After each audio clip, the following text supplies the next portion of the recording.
Hello friends, welcome to my YouTube channel Power of Data Science.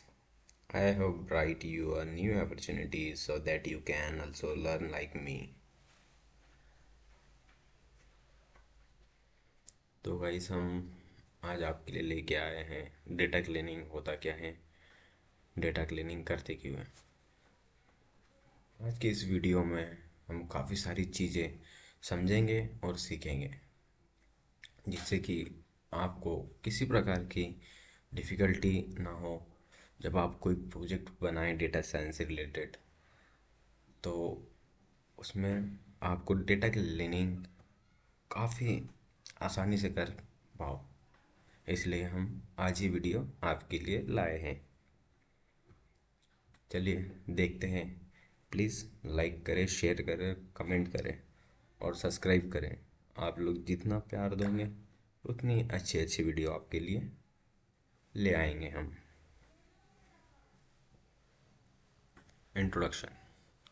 In the vast landscape of the data where information is the currency of isingate, the importance of the data cleanings cannot be overstated. Just as a skilled artisan meticulously scrapes raw materials into masterpieces, data cleaning involves refining raw data set to extract valuable, accurate, and meaningful information. This article explored the essential steps in data cleaning, highlighting the transformative power of addressing wrong data. Data in the wrong format, duplicates and empties calls। मतलब data cleaning हम चार चीज़ों पे करते हैं जो कि आपने देखा। देखिए, essential step in data cleaning, data in the wrong format, duplicates and empties call. मान लो एक एक्सेल शीट है और जहाँ हमारा डेटा है, डेटा में कोई मिसिंग वैल्यू होती है, नल वैल्यू होती है, तो उसे रिप्लेस करते हैं हम। रॉन्ग डेटा को राइट फॉर्मेट में करते हैं। एम्पटी कॉल्स मतलब जो जहाँ नन वैल्यू भी ना हो, कुछ भी ना हो, खाली हो, ज़ीरो, तो उसे एम्पटीज कॉल बोलते हैं। डुप्लीकेट्स मीन्स अगर आपका नाम नाम है, अगर उसी नाम के दो व्यक्ति हो गए, जैसे आपका नाम मान लो सुनील है और सुनील के ही टू टाइप्स हो गए, जैसे दो नाम हो गए सुनील के, तो वो डुप्लीकेट्स हो गए। क्योंकि किसी भी स्कूल में सेम नाम के, same father name, same mother names, same student name, student ID same नहीं हो सकती, तो वो डुप्लीकेट हो जाते हैं। जैसे कोई गलती से डुप्लीकेट डाटा स्टोर हो जाता है तो उसे रिप्लेस करना डुप्लीकेट को, ये सारी चीज़ें मिसिंग वैल्यू और क्या डाटा क्लीनिंग में होती है। बट देखते हैं उसका type. Bit data could be, first है रॉन्ग डेटा, सेकेंड है data in wrong format, third है डुप्लीकेट और फोर है empties call missing value. Wrong data में होता क्या है गाइस? रॉन्ग डेटा आपको मैंने बताया अभी कि किसी, जैसे स्टूडेंट के बारे में हम डेटा लिख रहे हैं, स्कूल या कॉलेज के बारे में डेटा लिख रहे हैं, और उसमें कोई एक आध डेटा हॉस्पिटल से रिलेटेड आ जाए, तो उससे कहते हैं हम रॉन्ग डेटा। उसमें रॉन्ग डेटा इंसर्ट हो गया ना, हॉस्पिटल से रिलेटेड, तो उसे हम रिप्लेस करते हैं, मतलब उसे सॉल्व करते हैं रॉन्ग डेटा को। सेकंड देखते हैं data in wrong format. Wrong format क्या होता है गाइस? जैसे समझ लो हमने स्कूल स्कूल का कुछ लिया, स्कूल के बच्चों के नाम लिए या आईडी ली, उस पर हम पावर एक्सेल सीट पे हम उस पर काम कर रहे हैं स्टूडेंट के आईडी पर। तो होता क्या है guys? Data in wrong format. Wrong format मतलब जैसे स्टूडेंट का कोई फादर का नेम आ जाना और स्टूडेंट का नेम ना होना, तो उसे रॉन्ग फॉर्मेट कहते हैं, डुप्लीकेट्स। डुप्लीकेट्स आपको भी बताया मैंने, जैसे एक स्कूल में या एक ही क्लास में सेम पिताजी, same mother, same fathers, same student, same ID, student login का स्टूडेंट नहीं हो सकता। अगर वैसा same same two two names के स्टूडेंट्स आ जाए तो उसे डुप्लीकेट्स कहते हैं। Empty calls missing value. Missing value means, जैसे आप एक स्टूडेंट हो, आप क्लास में हो, अगर कोई बच्चा रोज फर्स्ट बेंच पे बैठता है और सेकंड बेंच पे कोई दूसरा बच्चा बैठता है और थर्ड बेंच पे आप बैठते हो, तो फर्स्ट वाला बच्चा आया और सेकंड वाला नहीं आया और थर्ड वाला आप हो, थर्ड बेंच पे आप बैठे हो, तो आप थर्ड बेंच पे बैठे हो, तो कॉल मिसिंग वैल्यू। अगर वो सेकंड बेंच का बच्चा जो आज नहीं प्रेजेंट है क्लास में, अगर उसी की जगह कोई दूसरा बच्चा आकर बैठ जाता है, तो वो तो फिर सीट कॉमन हो जाएंगी, मतलब एडजस्ट हो जाएंगी सीट। अगर वो बच्चा नहीं बैठता है कोई और सेकंड बेंच खाली होती है, तो वो मिसिंग वैल्यू कहलाती है। अगर कोई बच्चा नहीं बैठा हुआ तो वो मिसिंग वैल्यू। तो हमें मिसिंग वैल्यू को क्या करना होता है, मिसिंग वैल्यू को इंसर्ट करना होता है किसी से भी रिप्लेस करके, ताकि वो मिसिंग वैल्यू नल वैल्यू ना रहे, एम्प्टी ना हो, नल वैल्यू बन जाए। तो हम किसी को भी, हमारे किसी फ्रेंड को बोलते हैं कि आज ये नहीं आए तो यहाँ बैठ जा, तो वो मिसिंग वैल्यू हम ऐसे फिल करते हैं।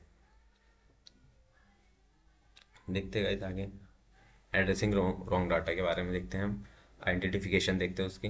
Identification, beginning the data cleaning process by scrutinizing the data set for anomalies or value that deviated from the expected wrong. This called annual, using statistical methods, visualizations, tools और domain knowledge। जैसे कि बताया guys मैंने wrong data, कि wrong data होता क्या है। जैसे हमने स्टूडेंट की आईडी और नेम के ऊपर रिसर्च कर रहे हैं और अचानक से उसमें एक डेटा ऐसा आ जाता है जो हॉस्पिटल से रिलेटेड होता है, तो वो रॉन्ग डेटा हो गया, हॉस्पिटल वाला डेटा रॉन्ग डेटा हो गया। सेम वही प्रोसेस है, और उसको करेक्शन मतलब उसको सही कैसे करते हैं, replace erroneous data with accurate value obtained through cross referencing validation, engage reliable source, corrections, replace erroneous data with accurate values, obedient through cross referencing, validations, engage reliable source। उसे हम आमतौर पे जैसे जो रॉन्ग डेटा होता है उससे एक तो हम हटा देते हैं, या तो उसकी जगह रिप्लेस करा के नन कर देते हैं, ताकि हमारे डेटा में कोई दिक्कत ना हो आगे जाके, जब हम मॉडलिंग क्रिएट करते हैं, मॉडल क्रिएट करते हैं, तो हमें कोई परेशानी ना हो, जिससे हमारी एक्यूरेसी बेस्ट हो। देखते हैं सेकंड, दूसरा गाइस, सेकंड देखते हैं, handling data in the wrong format. बताया गाइस, ये भी बताया मैंने आपको रॉन्ग फॉर्मेट होता क्या है। देख लेते हैं इसकी आइडेंटिफिकेशन।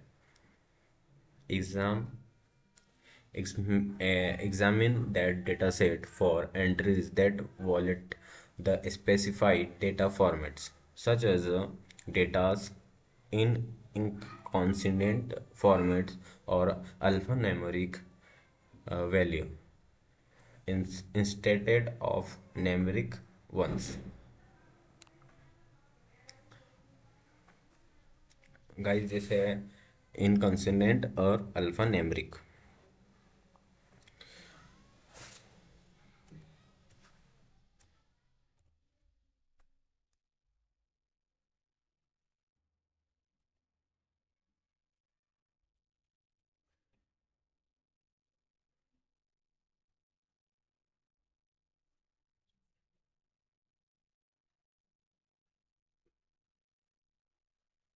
इनकॉन्सिस्टेंट फॉर्मेट्स और alpha numeric value inserted.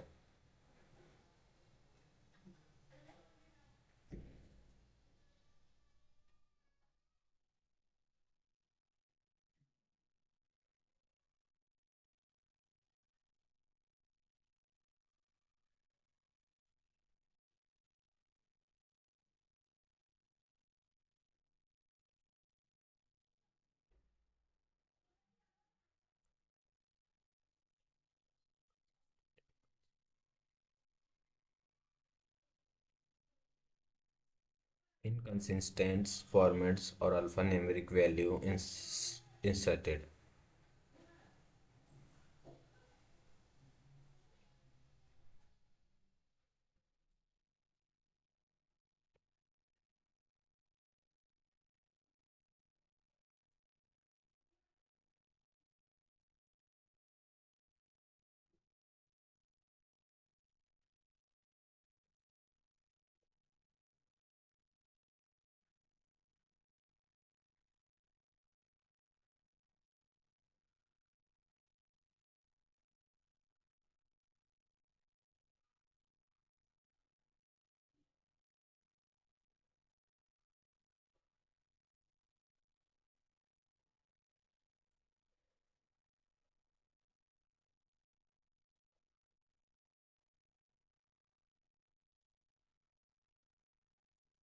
Wrong format.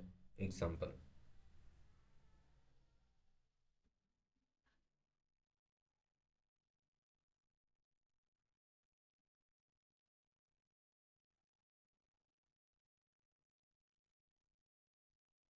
Wrong format. Data clear name. Example.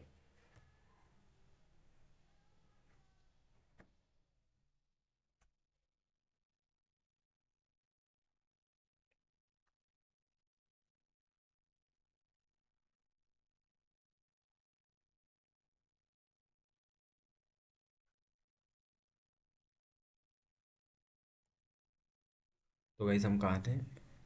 Wrong format. तो रॉन्ग फॉर्मेट होता क्या है, जैसे मान लो हमारी एक्सेल शीट है, उसमें हमारे स्टूडेंट स्टूडेंट के बारे में है, आईडी है, रोल नंबर है, नेम है, डेट है, और उसके मार्क्स हैं। तो हम देखते हैं उसके अंदर कोई एम्प्टी कॉलम आ जाता है जहाँ नन होता है, या फिर किसी की डेट मिसिंग होती है, या फिर रॉन्ग होता है।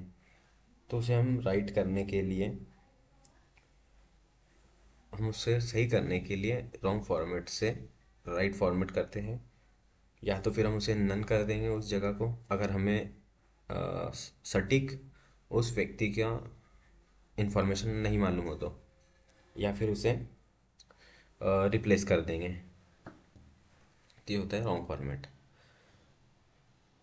करेक्शन भी वही है, करेक्शन में भी वही है, न्यूमेरिकल वैल्यू और अप्लाइंग कंसिस्टेंट्स फॉर्मेटिंग रूल्स। जो मैंने आपको बताया सेम वही रूल्स है। थर्ड देखते हैं डुप्लीकेट्स। डुप्लीकेट्स का आइडेंटिफिकेशन देख लेते हैं। Search for duplicate records or entries within the dataset, considering both entries, row and specific column. जैसे एक हमारा, जैसे समझ लो एक्सेल एक्सेल शीट है, तो उसमें हमारा जो डेटा होता है, जो टेबल होता है, वो रो और कॉलम के फॉर्मेट में होता है। यही यही बता रहा है जो डुप्लीकेट्स रिकॉर्ड के होते हैं। करेक्शन देख लेते हैं। Decided on a strategy for handling duplicates, whether it is removing that entirely or consolidating informations will rating and essentially details. This step ensures data accuracy and prevents skewed analysis caused by redundant information. Correction में क्या बता रहा है वो guys? जैसे जो हमारी duplicates होती है, डुप्लीकेट्स वैल्यू होती है, जैसे हमारी एक्सेल शीट है, उसमें स्टूडेंट के इंफॉर्मेशन है, ID column, roll number column, name column, और मार्क्स है, रिजल्ट के मार्क्स है। तो रोल नंबर जो होता है गाइस, वो कभी किसी का सेम नहीं होता है। चाहे कितनी भी प्रॉब्लम आ जाए, कुछ भी हो जाए, लेकिन कभी रोल नंबर सेम नहीं होता है। और आईडी आईडी पासवर्ड कभी सेम नहीं होता है, आईडी कभी सेम नहीं होती है। तो अगर सेम आ जाती है, रोल नंबर अगर किसी बच्चे के दो हो जाते हैं, दो बच्चों के सेम रोल नंबर हो जाते हैं, तो वो डुप्लीकेट्स हो, एक डुप्लीकेट्स होता है उसमें।